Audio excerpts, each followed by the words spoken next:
Bharatiya Janata party ने राष्ट्रीय अध्यक्ष जेपी नड्डा की सहमति और प्रदेश अध्यक्ष हेमंत खंडेलवाल के नेतृत्व में प्रदेश पदाधिकारियों की नई टीम की घोषणा की है। इस सूची में डॉक्टर निशांत खरे को मध्य प्रदेश भाजपा का उपाध्यक्ष नियुक्त किया गया है। नए दायित्व ग्रहण करने के बाद जब डॉक्टर खरे अपने इंदौर स्थित बंगाली चौराहा निवास पर पहुंचे तो वहां उत्सव जैसा माहौल देखने को मिला। समर्थकों, शुभचिंतक और कार्यकर्ताओं ने ढोल, ताशे, फूलमालाओं और आतिशबाजी के साथ उनका भव्य तरीके से स्वागत किया। डॉक्टर खरे एक अनुभवी और जमीनी नेता हैं, जो इससे पहले मध्य प्रदेश सरकार में कैबिनेट मंत्री तथा मध्य प्रदेश युवा आयोग के अध्यक्ष के रूप में कार्य कर चुके हैं। हाल ही के वर्षों में उन्होंने संगठन में कई महत्वपूर्ण जिम्मेदारियां निभाई। वर्ष 2023 के विधानसभा चुनाव में वे प्रदेश के आदिवासी सीटों के प्रभारी रहे। वहीं 2024 के महाराष्ट्र विधानसभा चुनाव में भी उन्होंने संगठनात्मक मोर्चे पर अहम भूमिका निभाई थी।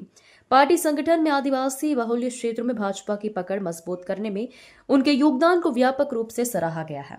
भाजपा नेतृत्व का मानना है कि डॉक्टर खरे की यह पदोन्नति उनके लंबे समय से चले आ रहे प्रभावी नेतृत्व, प्रशासनिक अनुभव और संगठनात्मक कौशल की पहचान है। स्वागत में उमड़ा जनसला बंगाली चौराहा पर लिखा दिवाली जैसा उत्सव। नए पद की घोषणा के बाद डॉक्टर निशांत खरे के समर्थकों ने इंदौर में जोरदार स्वागत किया। बंगाली चौराहा स्थित उनके निवास पर भाजपाई कार्यकर्ताओं, जनजातीय युवाओं और शुभचिंतकों की भारी भीड़ जुटे रही। पूरे क्षेत्र में आतिशबाजी, फूल वर्षा और ढोल नगाड़ों की गूंज से माहौल उत्सवमय हो गया। प्रदेश भर से पहुंचे जनजातीय क्षेत्र के युवा अपने नेता के सम्मान में झूम उठे। उन्होंने कहा कि डॉक्टर खरे ने हमेशा उनके शिक्षा, रोजगार और स्वावलंबन के लिए काम किया है। समर्थकों ने उन्हें युवाओं की आवाज और जनसेवा का प्रतीक बताते हुए विश्वास जताया कि उनकी यह नई जिम्मेदारी संगठन में नई ऊर्जा और जोश का संचार करेगी। देखिए, सभी राष्ट्रीय संगठन, प्रदेश के अध्यक्ष, प्रदेश के संगठन महामंत्री और हमारे प्रिय लाडले प्रदेश के माननीय मुख्यमंत्री, सभी का बहुत बहुत आभार इसके लिए। भारतीय जनता पार्टी में मैं हमेशा कहता हूं कि जो जिम्मेदारी है वो पद नहीं होता, वो दायित्व होता है और उसे निभाना हम सब की जिम्मेदारी है। सब मिलकर पार्टी का जो काम है सभी कार्यकर्ता करेंगे। क्या आपका टारगेट रहेगा भारतीय जनता पार्टी को लेकर इस? देखिए, जो पार्टी के द्वारा दिया काम है वो तो ठीक से होना ही होना है। साथ ही एक लक्ष्य रहेगा कि बड़ी संख्या में यूथ जो है वो पार्टी से जुड़ना चाहिए। अभी भी ऐसा बहुत सारा वर्ग है जो पार्टी की विचारधारा से अछूता है, बहुत आसानी से कई बार उसे भटकाया भी जाता है।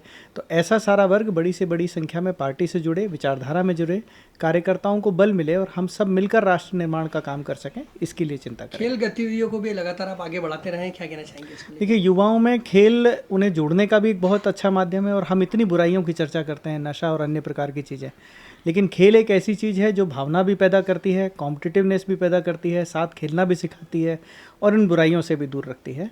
तो खेल राजनीति से ऊपर है, लेकिन सभी सामाजिक कार्यकर्ताओं ने कुछ ना कुछ खेल की दृष्टि से करना चाहिए, ऐसा मेरा हमेशा मत रहता है। आदिवासी क्षेत्रों में भी आपने काम किया है, क्या कहना चाहेंगे आदिवासी क्षेत्र के? देखिए, जो आदिवासी क्षेत्र के हमारे युवा हैं उनमें संभावनाएं अपरंपार हैं, उनमें टैलेंट बहुत है। उन्हें कई बार दिशा भ्रम में लाने की कोशिश की जाती है, लेकिन फिर भी आप नीचे जाकर जब ग्रामीण इलाकों में सारे युवाओं के बीच बैठकर काम करेंगे तो वो पॉजिटिव सोच के हैं, वो कुछ अच्छा करना चाहते हैं और हम सबका सौभाग्य होगा अगर हम इसमें थोड़ा बहुत भी माध्यम बन सकें। नशाखोरी एक बहुत बड़ी समस्या बन चुकी है, भारतीय जनता पार्टी की ओर से इसे दूर करने के लिए आप किस तरह का प्रयास करेंगे?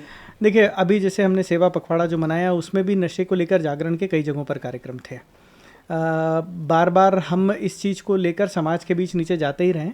कार्यकर्ताओं से भी मेरा यही आह्वान रहता है कि समाज में कुछ सकारात्मक मुद्दों को लेकर नीचे जाना चाहिए और वर्तमान समय में हम समस्याओं को देखकर समस्याओं के लिए दोष ना दें, बल्कि उसके लिए कुछ करें। तो सभी कार्यकर्ताओं ने अपने स्तर पे अपनी जो भी उनकी इकाई है वहाँ इसके लिए ज़रूर काम करना चाहिए। आगामी 2 माह में बिहार में विधानसभा चुनाव होने जा रहे हैं, क्या देखते हैं पार्टी की? निश्चित रूप से एनडीए जो है वो एक प्रचंड बहुमत हासिल करेगा। जेडीयू, भाजपा और अन्य एलजेपी वगैरह सहयोगी दलों की एक प्रचंड विजय होगी।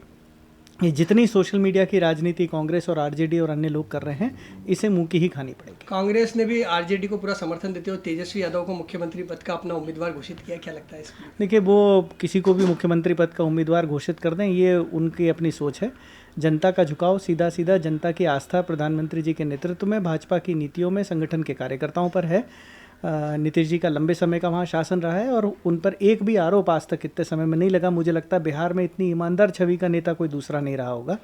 तो तेजस्वी जी और उनके पूरे परिवार का इतिहास भी सबको पता है। निर्णय बिहार की जनता ने करना है कि उस जंगल राज के युग में वापस लौटना है या फिर विकास की गति में साथ चलना है। प्रदेश में भाजपा की सत्ता और संगठन के समन्वय के लिए आप किस तरह से प्रयास करेंगे, क्या कहना देखिए, प्रदेश अध्यक्ष जी के नेतृत्व में पूरा जो संगठन के सभी कार्यकर्ता हैं वो इसके लिए लगातार प्रयासरत हैं ही।